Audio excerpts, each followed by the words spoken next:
हर हर महादेव सभी को। तो आज का वीडियो है अमरनाथ यात्रा 2024 के रजिस्ट्रेशन पंजीकरण के ऊपर। कैसे करवाएं, बैंक से करवाएं या ऑनलाइन से करें, तो आज मैं उसी के बारे में जानकारी आपको देने जा रहा हूं। सबसे पहले आप जो है साइट ओपन करेंगे श्री अमरनाथ जी नाथ जी श्राइन बोर्ड। उसके बाद यहाँ पे क्लिक करने के बाद आप सबसे पहले लिंक क्लिक कीजिए श्री अमरनाथ जी श्राइन बोर्ड। उसके बाद जाइए जी आप यहाँ से सबसे पहले आप करवाइए अपना मेडिकल होने के बाद की प्रक्रिया यहाँ रहेगी। आपने ये लिंक ओपन करना है स्टेट वाइज बैंकों की लिस्ट। ये आपको समस्त राज्यों के भारत के जिन जिन बैंकों में पंजीकरण हो रहे हैं उनमें आपको जो है इसकी डिटेल्स जो है निकल आएगी। ठीक है जी। तो उसके बाद ये जो है ये रहा, ये है डॉक्टर्स की लिस्ट और ये जो है बैंकों की लिस्ट कि कहाँ कहाँ पर जो है पंजीकरण जो है किन किन बैंकों में आपके किए जा रहे हैं। उसके बाद आज हम बात करेंगे कि ऑनलाइन रजिस्ट्रेशन कैसे करें। ऑनलाइन पंजीकरण में सभी को बहुत दिक्कत आ रही है। सबसे पहले आप जाएंगे जी ऑनलाइन सर्विसेज में श्राइन बोर्ड की साइट ओपन होने के बाद। उसके बाद यहाँ पे आप क्लिक करेंगे यात्रा परमिट रजिस्ट्रेशन वाले लिंक के ऊपर। यात्रा परमिट रजिस्ट्रेशन वाले लिंक के ऊपर क्लिक करने के बाद यहाँ पे आपको कुछ ऐसी साइट नज़र आ जाएगी। यहाँ पे आपको जी बिल्कुल नीचे चले जाना है। Steps to fill the application form. उसके बाद OTP वेरीफाई कीजिए, एप्लीकेशन को प्रोसेस कीजिए, एप्लीकेशन फीस को भेजिए। उसके बाद आपका यात्रा परमिट जो है डाउनलोड हो जाएगा। यहाँ पे आपको कुछ डिटेल दे रखी है कि कैसे आपने यात्रा से पहले 4-5 किलोमीटर वॉक पहले शुरू करनी है, ड्रिंक नहीं करनी, स्मोकिंग नहीं करनी। ठीक है जी। ऑनलाइन पंजीकरण के लिए आपको क्या चाहिए, सबसे पहले आपका मेडिकल फॉर्म चाहिए जो भी श्राइन बोर्ड पे डॉक्टर की लिस्ट थी उनके द्वारा ही। दूसरे नंबर पे आपको एक फ़ोटो चाहिए जी JPG 1 MB की साइज़ की। अगर आपके पास कोई पासपोर्ट साइज़ फ़ोटो नहीं है तो आप फ़ोन में क्लिक करके भी सीधा से अपलोड कर सकते हैं। तीसरा आपको चाहिए जी मेडिकल फॉर्मेट, किसमें, PDF फॉर्मेट में, जिसका साइज़ भी 1 MB के अंदर अंदर ही हो, 1 MB से ज़्यादा ना हो। 13 साल से कम उम्र के बच्चे और 70 साल के पर्सन जो हैं ज़्यादा के नहीं अलाउड। प्रेग्नेंट वूमेन जिनकी 6 हफ्ते से ज़्यादा की प्रेगनेंसी है वो भी यात्रा में अलाउड नहीं है। उसके बाद आपको क्या करना है जी, यात्रा के दौरान फ़ोटो, ID, मेडिकल सर्टिफिकेट आपको पूरी यात्रा में रखना है संभाल करके। उसके बाद आप यहाँ पे आई एग्री में बॉक्स पे क्लिक करिए, रजिस्टर पे जाइए। रजिस्ट्रेशन पे जाने के बाद यहाँ पे आप सिलेक्ट कीजिए जी रूट ऑफ यात्रा कि आपको किस मार्ग से जाना है, बालटाल से जाना है या पहलगाम से जाना है। रूट ऑफ यात्रा सेलेक्ट करने के बाद यहाँ पे सिलेक्ट कीजिए जी, यहाँ पे मान लो कोई भी डेट, अब मान लो 3 जुलाई आज मैं चेक कर रहा था, 3 जुलाई जो है फुल हो चुकी है, चेक अवेलेबिलिटी आ रहा है 0। उसके बाद सिलेक्ट कीजिए जी 4 जुलाई, इसकी कितनी है जी, इसकी भी हो गई है 0। उसके बाद आ जाइए जी 5 जुलाई, इसकी अवेलेबिलिटी कितनी है, इसकी पड़ी हैं जी 463।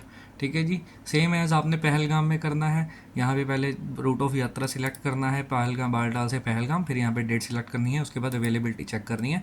अगर यहाँ पे आपको अवेलेबिलिटी आ रही है देन आपने आगे फॉर्म में प्रोसीड करना है। ठीक है जी। उसके बाद आपने यहाँ पे भरना है जी नेम। नेम भरने के लिए यात्री का पूरा नाम कुछ भी है जी, मान लीजिए आपने भरना है जी, सबसे पहले आप भरेंगे क्या, यात्री का नेम, पूरा नेम भरना है यहाँ पे, फर्स्ट और लास्ट नेम मनीष कुमार। उसके बाद आप आगे आ जाएंगे जी फादर नेम पे।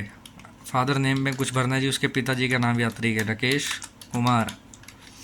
फिर उसके बाद आगे जी आप सिलेक्ट करेंगे क्या, जेंडर, मेल है तो मेल, फीमेल है तो फीमेल, अदर है तो ट्रांसजेंडर है तो अदर में। ठीक है जी। यहाँ पे मेल सिलेक्ट कीजिए। आगे आपने करना है जी यहाँ पे डेट ऑफ बर्थ सिलेक्ट, यहाँ पे डेट ऑफ बर्थ भर दीजिए। यहाँ पे लिखा हुआ है जी mobile number for receiving OTP, preferably postpaid prefer किया जाता है अमरनाथ यात्रा के दौरान, क्योंकि जम्मू क्रॉस करने के बाद जो है आपका प्रीपेड सिम भारत के विभिन्न राज्यों के बंद हो जाते हैं। तो यहाँ पे आप कोई भी नंबर भेज सकते हैं OTP पर्पज़ के लिए। अपना प्रीपेड सिम का एक ही नंबर डालिए। एमरजेंसी में आपको डालने की आवश्यकता नहीं है, डालना है डाल दीजिए, ऑप्शनल है। मेल ID नहीं डालनी है आपने, आधार नंबर नहीं डालना। ध्यान से सुनिए, रजिस्ट्रेशन में आपको जो दिक्कत आ रही है, जिस भी प्रकार का एरर आ रहा है, उसमें आपको क्या करना है, ये 3 चीज़ें अवॉइड कीजिए, एमरजेंसी नंबर, ईमेल ID और आधार नंबर। अवॉइड करने के बाद आगे चलिए, स्टेट सिलेक्ट करना है, किस भी राज्य से हैं आप, मान लीजिए झारखंड, हरियाणा, पंजाब, किस भी राज्य, हरियाणा सिलेक्ट कर लीजिए। डिस्ट्रिक्ट में जाइए, करनाल सिलेक्ट कर लीजिए। ठीक है जी। नेम ऑफ नेक्स्ट किन का मतलब यहाँ पे होता है जी नॉमिनी, आपने यात्रा में उसमें नॉमिनी किसको बनाना है, तो यहाँ पर अपने फादर का नाम डाल लीजिए, मदर का नाम डाल लीजिए, इसका भी डाल लेना चाहिए। फिर उसके बाद आपने लिखना है जी आपका किन से रिलेशनशिप क्या है, फादर है, मदर है, हस्बैंड है, कौन है, तो फादर है तो फादर, डॉटर है तो डॉटर। ब्लड ग्रुप सिलेक्ट करना है, सिलेक्ट कर सकते हैं, नहीं तो ये ऑप्शनल है, कोई ज़रूरी नहीं है। यहाँ पे आप एड्रेस से भरिए, यात्री का एड्रेस जो भी है भरने के बाद जो है आप इस पर पूरा फिल कर दीजिए। नेशनलिटी अगर सिलेक्ट करनी है यहाँ पे आप करिए भारतीय हैं, भारत में रहने वाले हैं, हम भारत के नागरिक हैं, तो यहाँ पे आपने नागरिकता में अपना सिलेक्ट करना है। नेशनलिटी का मतलब होता है इंडियन, इंडियन सेलेक्ट करना है। उसके बाद आ जाती है जी आपकी मेडिकल डिटेल्स। मेडिकल डिटेल्स जाने के बाद जो है यहाँ पे आप देखिए किस राज्य से आपने मेडिकल कराया है, सबसे पहले किस ज़िले से आपने मेडिकल कराया है। फिर उसके बाद आ जाएंगे जी हॉस्पिटल के नाम, किस हॉस्पिटल से कराया है। हॉस्पिटल के नाम आने के बाद जी आपका आ जाएगा डॉक्टर का नाम, कि किस डॉक्टर से अथॉरिटी से आपने मेडिकल कराया है। करने के बाद यहाँ पे आप फ़ोटो मोबाइल में अगर खींची हुई है तो मोबाइल से अपलोड कर दीजिए, 1 MB से कम का साइज़ होना चाहिए। उसके बाद यहाँ पे मेडिकल सर्टिफिकेट अपलोड कर दीजिए स्कैन करके, चाहे फ़ोन में फ़ोटो खींच के क्लिक कर दीजिए, वो भी वैलिड मानी जाएगी। उसके बाद यहाँ पे सिलेक्ट कीजिए सर्टिफिकेट इशू डेट क्या है। उसके बाद यहाँ पे आ जाता है जी कैप्चा। कैप्चा फिल करने के बाद जो है 2CCH, ठीक है जी। ये फिल करने के बाद आई एग्री पे क्लिक करिए आप। आई एग्री पे क्लिक करने के बाद सबमिट कर दीजिए। सबमिट करने के बाद आपको क्या आएगा, एक सामने OTP का मैसेज आएगा कि आप OTP सेंड कीजिए।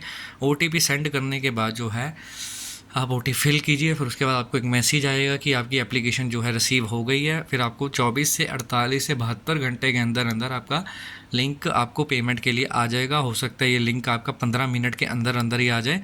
कुछ लोगों को OTP या टेम्प्रेरी रेफरेंस नंबर नहीं आ रहा है। टेम्प्रेरी रेफरेंस नंबर लाने की यही एक प्रक्रिया है कि आपने ये जो फॉर्म भरना है, ये जो फॉर्म भरना है, ये फॉर्म भरने के दौरान आपने ना तो डालनी है जी अपनी ईमेल आईडी और ना ही अपना डालना है जी आधार नंबर। आपका फॉर्म डेफिनेटली हो जाएगा फिल होने के बाद जो है आप अपना जो है पंजीकरण अपना डाउनलोड कर सकते हैं। यात्रा ऑनलाइन पंजीकरण की जो फ़ीस है टोटल रहती है लगभग 150 रुपये के आसपास, ठीक है जी। आप अपना भरिए, भरने के बाद किसी भी बैंक से भरिए, UPI से भरिए, नेट बैंकिंग के द्वारा भरिए। तो ये जो एरर है आपको ये एरर जो है बिल्कुल भी नहीं आएगा।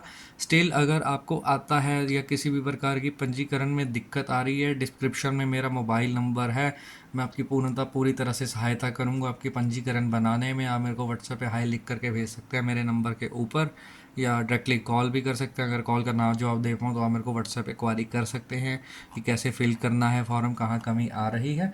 मैं आपकी पूर्णतः से सहायता करूँगा, ठीक है जी। किसी भी प्रकार के लिए आप मेरे को कमेंट सेक्शन में भी कमेंट कर सकते हैं। धन्यवाद। हर हर महादेव। जय बाबा बर्फानी। भूखे को अन्न, प्यासे को पानी।